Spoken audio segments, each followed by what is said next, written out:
Howdy, college students from Humanities 4, Film Studies and Red Bluff.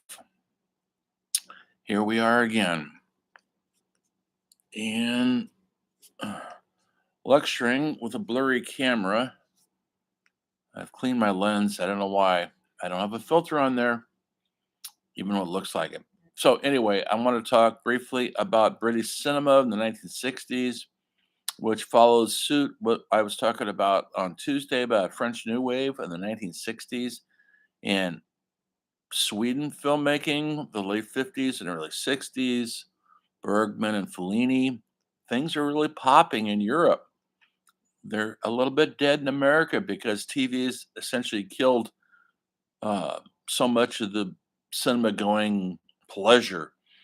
And so they are relying on big, kind of bulky biblical movies to try to lure people back in the theater. In the meantime, these other countries who don't have the money we do to make movies were resorting to realism, pseudo documentary look in their films, like you saw in the French New Wave. Well, British did the same thing. And it all started with a play, actually, called Look Back in Anger by,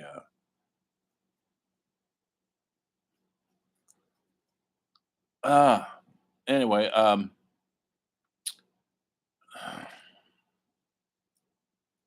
why can't I think of his name? Come on. I read his play so many times and his other plays too, and now I can't think of it. Look Back in Anger by, oh, come on. It's one of those things now I have to look it up real quick. You know that.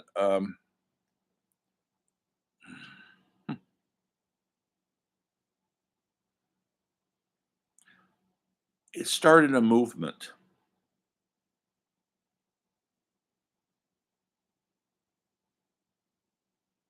John Osborne, of course, the playwright, who also wrote some other really wonderful plays. And he wrote a play called Look Back in Anger about three flatmates in London.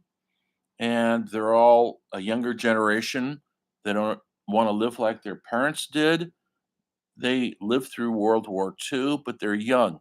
They're into jazz, they're into rock and roll, and to try to have some kind of meaning in their life, except for having a job and a family and just paying your bills. They wanted more, especially the lead character.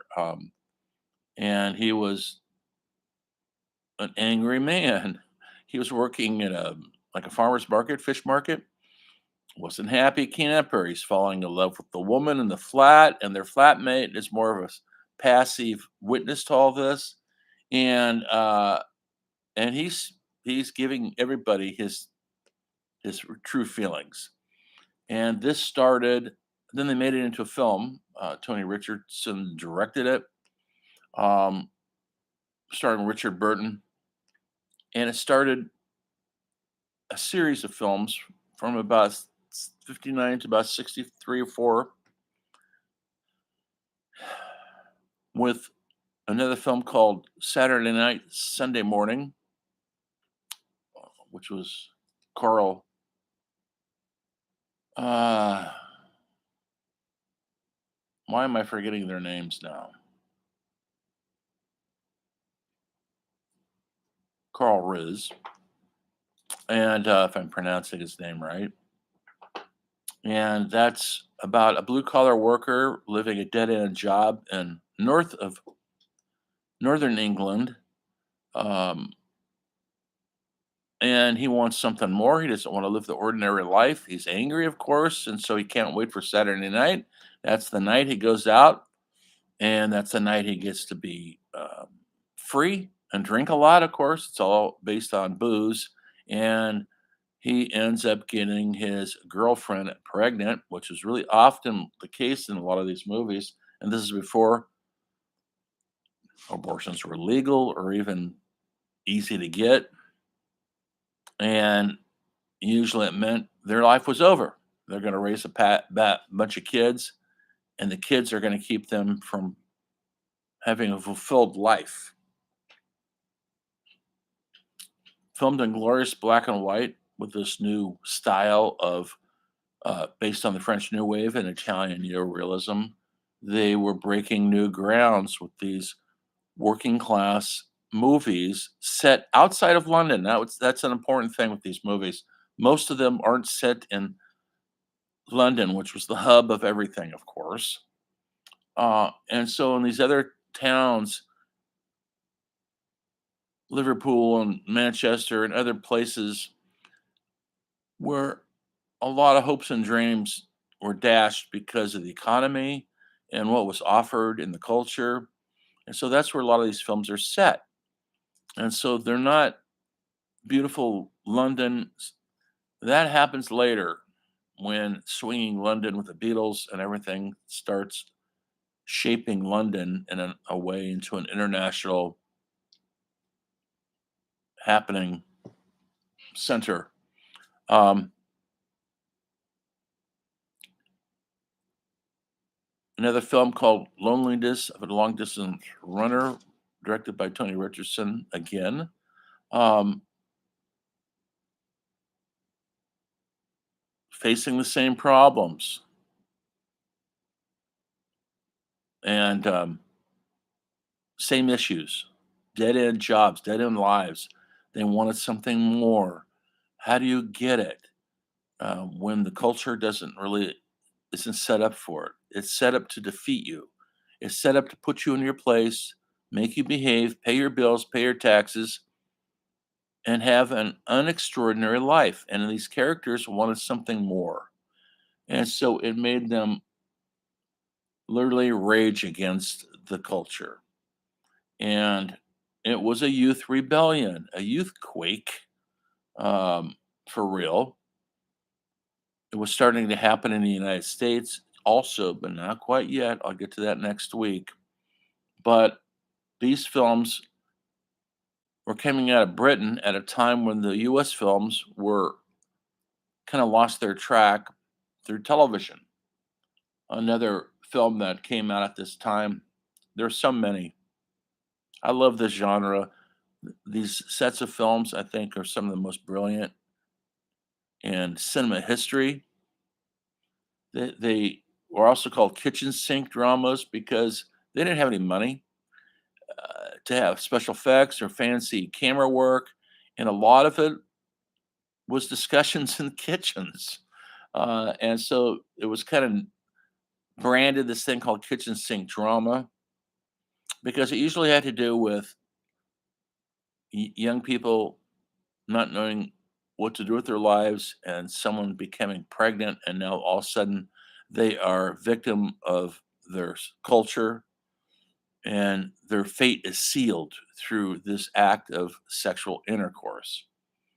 Um, Social realism was the utmost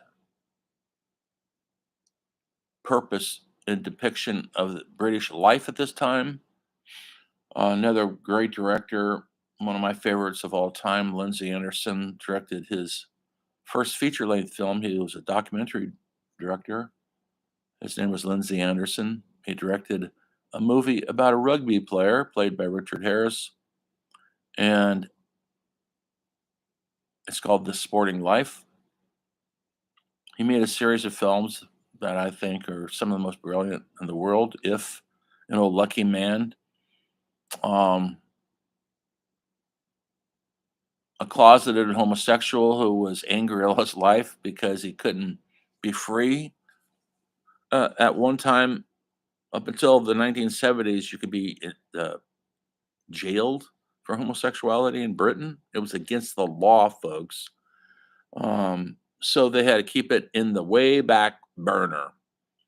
The Sporting Life, Richard Harris is this rising rugby star, which is a really rough football type of sport, except for they don't have paddings or helmets, and yet they tackle, and it's a rough sport, exciting sport, not to be confused with soccer or what the Europeans call football, because they do play with their feet, not like our football. Why is our football called football? Think about it. Anyway, the Sporting Life was part of this movement These films are getting made. People were going to the theaters to see them, and they're also popular in the US because of film schools were popping up everywhere, and they were clamoring for more substance, based films that Hollywood wasn't producing. And so the films like the French New Wave, the Japanese films of Kurosawa and Uzo were becoming popular in the United States. The French New Wave absolutely blew everything out of the water for creative filmmakers who needed to bust out of the traditional classic cinema of big budgets, sets, kind of fake emotions. They wanted to go for something as real as possible, and that's what they did. So, another great film, Room at the Top.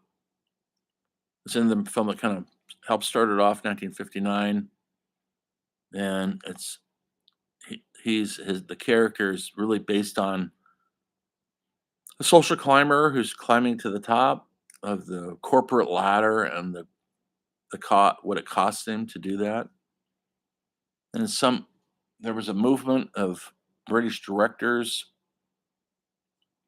John Schlesinger was another one who directed Darling and came to America and directed films like Midnight Cowboy and others. I'll talk about the 60s later. Another closeted homosexual who was unhappy because he could be thrown in prison for being gay. He came to America to be free and prospered here as a director. A lot of actors at the time, pardon me, people like Richard Burton, Richard Harris, Peter O'Toole,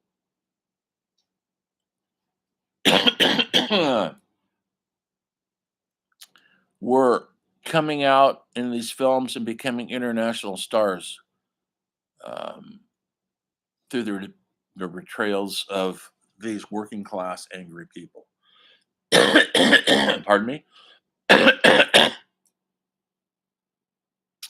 um, it was an important movement. Didn't last very long because later on, large scale films in color started attracting new audiences.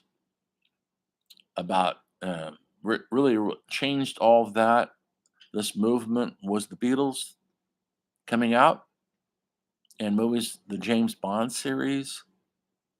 These are British institutions, and all of a sudden, for a while, Britain became a cinema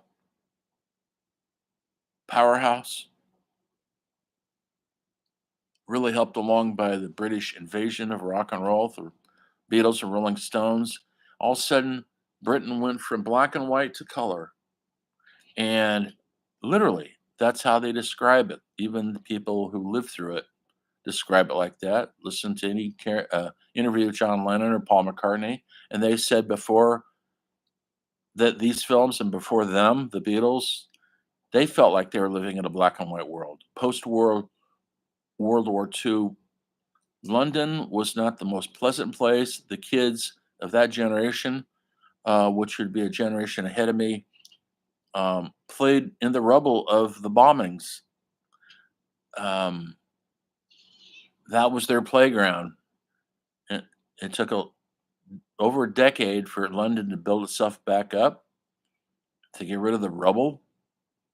And a lot of times these films are called, like the Italian Neorealism, they're called rubble films because that's the backdrop. But there's always an artistic movement when there's dissatisfaction in the culture. That's what makes a movement. Where are we now in the culture? What's the next movement? Are we dissatisfied right now, or are we just satisfied to make another Marvel comic movie? Where's the rebellion? Where's the angry young men? I'm an angry old man. I don't count. Um, I'm going to do a pop quiz on this, what I'm talking about today. So if you listen to this to the end, you'll know what I'm talking about. If not, won't have a clue. It's worth 5 points, extra points, and some of you need it. Um, I'm going to ask two or three simple questions that I just covered, like what was the name of this movement? Angry Young Man moment. That's a kitchen sink drama, social realism. Any of those answers will work. What where were these movies set? Not inside London, outside London, in working class towns. Angry young men and women, by the way, but it does focus on the male, of course. But there were some great films that the females got their chops in there. They got, hey, Georgia Girl was one of them. Later on, Darling. These are a little bit later. Um, and then the whole world looked at London because of the Beatles and the Stones, and they turned towards it, and the film changed then. But these films here started it. Um, yeah, research it. Do some research. I'm going to ask two or three simple questions. I just gave you two or three answers right now. Um, what started it? John Osborne's play, Look Back in Anger, made it into a film.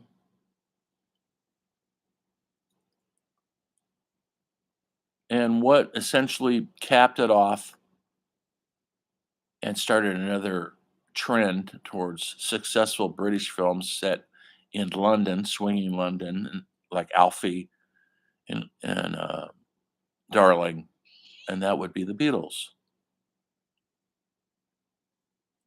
Simple enough. Youth culture, raging at the machine. Where's the rage now? I'll see you guys on Tuesday where the story film continues.